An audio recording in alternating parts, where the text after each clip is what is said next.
বন্ধুরা, অযোধ্যার রাম মন্দির প্রাণ প্রতিষ্ঠা হবার পরেই আবারও ঘটল এক অলৌকিক অদ্ভুত চমৎকার ঘটনা, যা দেখে সমস্ত আচার্য ও পণ্ডিতদের লোম সোজা হয়ে যায় এবং সকলেই জয় শ্রীরাম জয় সীতারাম বলে রামলালাকে প্রণাম করে। হ্যাঁ বন্ধুরা, আপনারা একেবারে ঠিকই শুনছেন। বন্ধুরা, এর আগের একটি ভিডিওতে আমি আপনাদেরকে দেখিয়েছিলাম যে অযোধ্যা রাম মন্দিরের গর্ভগৃহে লাগানো ক্যামেরায় ধরা পড়া এক ফুটেজ, যেখানে স্বয়ং রামলালা ঝাঁকিয়ে ফেলছেন নিজের চোখের পলক। হ্যাঁ বন্ধুরা, এটা অবিশ্বাস্য হলেও সত্য যে 23শে জানুয়ারি সকালে রামলালার পুজো আরাধনা করার সময় রামলালার পাথরের মূর্তি চোখের পলক ফেলছে। ঠিক সেই রকমই 25শে জানুয়ারি সন্ধ্যাবেলায় রামলালার সন্ধ্যা আরতি করবার সময় রামলালার রাজ তিলক থেকে এক অদ্ভুত অলৌকিক জ্যোতি প্রকাশ পায়, যা ক্যামেরায় ধরা পড়েছে এবং গর্ভগৃহে থাকা সমস্ত আচার্য ও পণ্ডিতগণ আনন্দে উৎফুল্লিত হয়ে উঠেছে এবং জয় শ্রীরাম জয় সীতারাম ধ্বনিতে রাম মন্দির ভরিয়ে তুলেছে। বন্ধুরা, আজ আমি আমার এই ভিডিওটির মাধ্যমে আপনাদেরকে সবিস্তারে একটি ভিডিওর মাধ্যমে দেখিয়ে দেব যে এই সময়ে রামলালা মন্দিরের গর্ভগৃহে কি ঘটেছিল। এছাড়াও বন্ধুরা, আপনারা নিশ্চয়ই জটায়ুর নাম শুনেছেন, রামায়ণ কালের সেই অলৌকিক পাখি যে ভগবান শ্রী রামচন্দ্রের পরম মিত্র ছিল। বন্ধুরা, রাবণ যখন সীতামাতাকে হরণ করে নিয়ে যাচ্ছে তখন সীতামাতাকে রক্ষা করার দায়িত্ব নিয়েছিলেন স্বয়ং জটায়ু, কিন্তু রাবণের সঙ্গে যুদ্ধে জটায়ু খুব খারাপভাবে আহত হন এবং এক সময় ভগবান শ্রী রামচন্দ্রের কোলে নিজের শেষ নিঃশ্বাস ত্যাগ করেন। বন্ধুরা, বর্তমান কালে দেখা গেল এমন এক চাঞ্চল্যকর দৃশ্য যা সবাইকে চমকে দিতে পারে। হ্যাঁ বন্ধুরা, আপনারা একেবারে ঠিকই শুনছেন, ফিরে এলো ত্রেতা যুগের জটায়ু, যাকে দেখার জন্য স্বয়ং ভগবান রামলালা তার নিজের দিব্য দৃষ্টি খুললেন। বন্ধুরা, এই সম্পর্কে বিস্তারিত জানতে ভিডিওটি অবশ্যই শেষ পর্যন্ত দেখবেন এবং কমেন্ট বক্সে জয় শ্রীরাম জয় সীতারাম লিখতে কখনোই ভুলবেন না। আর আপনারা যদি আমাদের এই চ্যানেলে এখনো পর্যন্ত নতুন হয়ে থাকেন তাহলে চ্যানেলটি সাবস্ক্রাইব করে পাশে থাকা নোটিফিকেশন বেল আইকনটি ক্লিক করবেন, তাহলে আপনারা নতুন কিছু জানতে পারবেন, নতুন কিছু শিখতে পারবেন। এবং আপনি যদি একজন রাম ভক্ত হয়ে থাকেন তাহলে ভিডিওটি আত্মীয় পরিজন বন্ধু বান্ধবীদের সাথে শেয়ার অবশ্যই করবেন, যাতে করে ভগবান শ্রী রামচন্দ্রের দিব্য লীলা সকলেই দেখতে পারে। মনে রাখবেন, ভালো জিনিস শেয়ার করাটাও একটা ভালো কাজ। ভগবান শ্রী রামচন্দ্র আপনারও ভালো করবে। বন্ধুরা, আবারও ফিরে এলো রামায়ণ কালের জটায়ু। হ্যাঁ বন্ধুরা, আমরা ছোটবেলায় যে জটায়ুর কথা শুনেছিলাম, অর্থাৎ ত্রেতা যুগে সেই অলৌকিক শকুন যার মধ্যে অসীম ক্ষমতা ছিল, এইবার তারই দর্শন পাওয়া গেল কানপুর শহরে। বন্ধুরা, এই ভিডিওটি ভাইরাল হয়, যার মধ্যে মানুষের আলোচনার কেন্দ্র হয়ে ওঠে। স্থানীয় লোকজন বলে, ছোটবেলায় যে জটায়ুর কথা শুনেছিলাম আজ তারই দর্শন লাভ করলাম। বন্ধুরা, মানুষের মধ্যে এত কৌতূহল যে জটায়ুকে এতদিন রামচরিতমানস অথবা রামায়ণ সিরিয়ালে দেখা গিয়েছিল, আজ তারই সাক্ষাৎ দর্শন। এইবার তারই মতো একটি পক্ষীকে তাদের মধ্যে দেখা গেল উত্তরপ্রদেশের কানপুর জেলার এখানকার বেনাঝাবর এলাকায় ঈদগার কবরস্থানের কাছে একটি দুর্লভ প্রজাতির শকুন পাখি মানুষের মধ্যে আসে। সাধারণ মানুষের মধ্যে এই পাখিকে দেখার জন্য অত্যন্ত কৌতূহল সৃষ্টি হয়। বন্ধুরা, এই খবর যখন বন বিভাগ এবং পুলিশ কর্মীদের কাছে যায় তখন এটি দেখে তারাও চমকে ওঠে। এই বুড়ো শকুন পাখিকে দেখতে বন বিভাগের অফিসাররা পৌঁছে গিয়েছিলেন। এরপর সেই পাখিটিকে রেস্কিউ করা হয়। স্থানীয় লোকজন বলেন যে এই পাখিটি গত এক সপ্তাহ ধরে ওখানেই বসে থাকত। সে কোথা থেকে এসেছিল সেটা এখনো পর্যন্ত কেউ জানে না। অনেকেই তাকে ধরার চেষ্টা করে, কিন্তু তা অসফল হয়।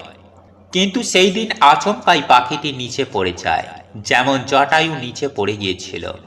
এরপর স্থানীয় বাসিন্দারা ওই পাখিটিকে ধরে ফেলে এবং তার জন্য চিকিৎসার ব্যবস্থা করা হয়। বন্ধুরা, প্রায় 2.5 ঘন্টা তাকে সামনাসামনি দেখার সুযোগ হয়েছিল সবার।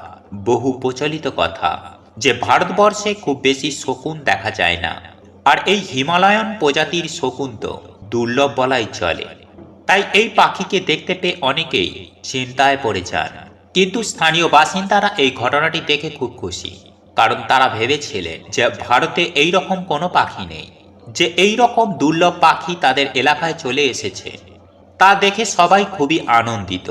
বন্ধুরা, এই নিয়ে অনেকেই ভুলভাল খবর রটিয়ে দিয়েছিল যে এই পাখিকে ধরতে পারবে তাকে অনেক টাকা পুরস্কার দেওয়া হবে, কিন্তু সবাই যদিও এই কথাগুলি মিথ্যে বলে দাবি করেছে। বন্ধুরা, কখনোই এই রকম একটি পাখিকে ধরার জন্য কোনো পুরস্কার ঘোষণা করা হয়নি। এই পাখিটিকে ধরার পর বন বিভাগে খবর দেওয়া হয়, আর ইতিমধ্যেই মিডিয়ার বহু লোক সেখানে পৌঁছে গিয়েছে। শেষ পর্যন্ত সেই দুর্লভ পাখিকে বন বিভাগের হাতে তুলে দেওয়া হয়। সেই অঞ্চলের প্রত্যেক ধর্মের মানুষ অত্যন্ত কৌতূহলী ছিলেন যে ওই শকুনের বিশাল ডানাগুলি দেখে মানুষ অবাক হয়ে যায়। এক বিশাল পক্ষী যে বুড়ো হয়ে গিয়েছিল, তার বয়স নিয়ে বিভিন্ন রকমের অনুমান শুরু হয়। এমনটা আবার অনেকেই দাবি করেন যে এই পাখিটির বয়স 100 বছরের ওপর। বহু মানুষ দাবি করে যে এই পাখি স্বয়ং জটায়ু রূপ, যার উল্লেখ রয়েছে রামায়ণে। অফিসাররা জানিয়েছেন যে এই ধরনের পাখি হিমালয় বা তিব্বতের অঞ্চলে পাওয়া যায়। এছাড়াও আমাদের ভারত সরকার এই রকম দুর্লভ পাখিদের জন্য বিশেষ ব্যবস্থা নিয়েছেন। বন্ধুরা, এমন অলৌকিক দৃশ্য আগে কখনো দেখা যায়নি বলে লোকে জানান। লোকেরা এই শকুনদের জটায়ুর বংশধর বলে ডাকছে, এবং তারা বলছে যে জটায়ু ভগবান শ্রী রামচন্দ্রের দরবারে প্রণাম করতে এসেছেন। এমন পরিস্থিতিতে এই ভিডিওটি তুমুল ভাইরাল হয় এবং সবার আলোচনার কেন্দ্রবিন্দু হয়ে ওঠে। টুইটারে ভাইরাল হওয়া এই ভিডিওটিতে অনেকেই নিজের প্রতিক্রিয়া জানিয়েছে। এমন পরিস্থিতিতে একজন জানিয়েছেন যে পশু পাখিরা ইতিমধ্যেই ভগবানের দর্শন করতে এসেছে এবং প্রাচীনকালে বেশ কিছু বিরল পাখি ফিরে আসছে অযোধ্যায়। একই সঙ্গে আরও একজন লিখেছেন, যেন মনে হচ্ছে সত্যিকারের রাম রাজ্য এসে গেছে। বন্ধুরা, হিন্দু ধর্মের চর্চিত অন্যতম মহাকাব্য রামায়ণ অনুসারে জটায়ু ছিলেন একজন দৈব পক্ষী এবং সূর্যদেবের অশ্বচালক অরুণের কনিষ্ঠ পুত্র। তার জ্যেষ্ঠ ভ্রাতা সম্পাতি ছিলেন একজন অর্ধদেহী দেবতা এবং রামের পিতা দশরথের পরম মিত্র। বন্ধুরা, হিন্দু মহাকাব্য রামায়ণ অনুসারে রাবণ যখন সীতাকে হরণ করে লঙ্কায় নিয়ে যাচ্ছিলেন, সেই দৃশ্য দেখে জটায়ু তাকে রাবণের হাত থেকে বাঁচানোর চেষ্টা করে। জটায়ু রাবণের বিপক্ষে যথেষ্ট বীরত্বের সঙ্গে যুদ্ধ করে, কিন্তু বার্ধক্যের কারণে রাবণ অতি চতুরতার সঙ্গে জটায়ুর সঙ্গে জয়লাভ করেন। নিজের শেষ নিঃশ্বাস ত্যাগ করেছিলেন ভগবান শ্রী রামচন্দ্রের হাতেই। এমনই ভাগ্যবান জটায়ু। কিন্তু জটায়ু আবারও ফিরে এলেন অযোধ্যায়। বন্ধুরা, মাতা সীতার খোঁজ করতে করতে জটায়ুর সাক্ষাৎ পান শ্রীরাম। তিনি জটায়ুর রাবণের যুদ্ধের বিষয়ে জানান এবং এও জানান যে রাবণ সীতা সহ দক্ষিণ দিকে সমুদ্রের দিকে অগ্রসর হয়েছে। বন্ধুরা, ঠিক কি ঘটেছে অযোধ্যায়? জানা যাচ্ছে যে অযোধ্যায় নির্মীয়মান যে রাম জন্মভূমি কমপ্লেক্সে স্থাপন করা হয়েছে জটায়ুর মূর্তি। রাম জন্মভূমির ঐতিহাসিক কুবের টিলাতে জটায়ুর একটি মূর্তি স্থাপন করা হয়েছিল। খবর অনুযায়ী এই মূর্তিটি ব্রোঞ্জের তৈরি, যা স্থাপন করার জন্য 5 ফুট উঁচু একটি কালো পাথরের বেদি নির্মাণ করা হয়েছে। সেই পাথরের বেদিতে জটায়ুর মূর্তি স্থাপন করা হয়েছে। বন্ধুরা, জটায়ুর মূর্তি স্থাপন প্রসঙ্গে একজন জানান যে শ্রীরাম জন্মভূমি উদ্ধারের জন্য 500 বছর ধরে যে সংগ্রাম করা হয়েছিল তার প্রতীক হিসাবে এই মূর্তি স্থাপন করা হয়েছে। তাছাড়াও মাতা সীতার উদ্ধার কার্য জটায়ুর ভূমিকা অগ্রগণ্য, তাই তাকে শ্রদ্ধা জানানো হয়েছে এই মূর্তি স্থাপনের মাধ্যমে। কিন্তু পাশাপাশি এই ধরনের ঘটনা ঘটে যাওয়া সবাইকে অবাক করে দিচ্ছে। বন্ধুরা, শুধু জটায়ুর মতো পাখি নয়, ফিরে এসেছে একাধিক বানর প্রজাতি, যা দেখে অযোধ্যাবাসী অবাক হয়ে গেছে। প্রসঙ্গত, শ্রীরাম জন্মভূমি পরিসরে একটি ঐতিহাসিক স্থান কুবের টিলা। এই কুবের টিলা ভারতের স্বাধীনতা সংগ্রামের সাক্ষী। তাহলে এই সময়ে শকুন কেন দেখা যাচ্ছে? বন্ধুরা, লোকেরা একে ভগবানের আশীর্বাদ বলে মনে করছে এবং বলা হচ্ছে যে এই শকুন প্রজাতি এক সময়ে বিলুপ্ত হয়ে গিয়েছিল, আর অযোধ্যা ভূমিতে রামলালার প্রাণ প্রতিষ্ঠার পরেই সবাই একে একে ফিরে আসছে। এটা কি কোনো চমৎকার নাকি অন্য কিছু? আপনারা কমেন্টের মাধ্যমে আপনাদের মতামত জানাবেন। বন্ধুরা, রামলালার যে ছবি প্রাথমিকভাবে সামনে এসেছিল তাতে দেখা গিয়েছিল মুখ এবং হাত হলুদ রঙের কাপড়ে ঢাকা, শরীর সাদা রঙের কাপড়ে আবৃত। কিন্তু সন্ধ্যার সময় রামলালার আরও একটি ছবি সোশ্যাল মিডিয়ায় ছড়িয়ে পড়ে। এখানে কোনো কাপড় দেওয়া ছিল না, ভগবানের অনাবৃত মূর্তির ছবি ভাইরাল হয়ে ওঠে। এখানে শুরু হয় বিতর্কের ঝড়। বন্ধুরা, প্রাণ প্রতিষ্ঠার আগে কিভাবে মূর্তির চোখ অনাবৃত হতে পারে তা নিয়ে প্রশ্ন তুলে দিয়েছিলেন স্বয়ং শ্রীরাম জন্মভূমির তীর্থক্ষেত্রের প্রধান পুরোহিত আচার্য সত্যেন্দ্র দাস। ফলে এই বিতর্কের মধ্যেই জন্ম হলো আরও এক বিতর্কের। এই মূর্তি সম্পর্কে জানা গিয়েছিল যে কর্ণাটকের ভাস্কর অরুণ যুবরাজের তৈরি এই মূর্তির ওজন প্রায় 200 কিলো। মূর্তিটি 4.24 ফুট লম্বা এবং 3 ফুট চওড়া। রামলালার মূর্তির ওপরের দিকে স্বস্তিক চিহ্ন, ওং চিহ্ন, চক্র এবং গদার চিহ্ন রয়েছে। রামলালার ওপরে একেবারে শীর্ষে সূর্য। এই মূর্তির চারপাশে পাথরে অঙ্কিত 10 অবতার, ডান দিকে যথাক্রমে মৎস্য, কূর্ম, বরাহ, নৃসিংহ এবং বামন অবতার, এবং বাম দিকে পরশুরাম, রাম, কৃষ্ণ, বুদ্ধ এবং কল্কি অবতার। অবতারগণের একেবারে নিচের দিকে রয়েছে ভগবান হনুমানজি, একদিকে রয়েছেন গরু। রামলালা দাঁড়িয়ে আছেন পুষ্পটিত এক পদ্মের ওপরে। বন্ধুরা, যে বিতর্ক আগেই উঠেছিল, ভারতীয় চার্চ শঙ্করাচার্য এই অনুষ্ঠানে আসবেন না বলে দিয়েছিলেন।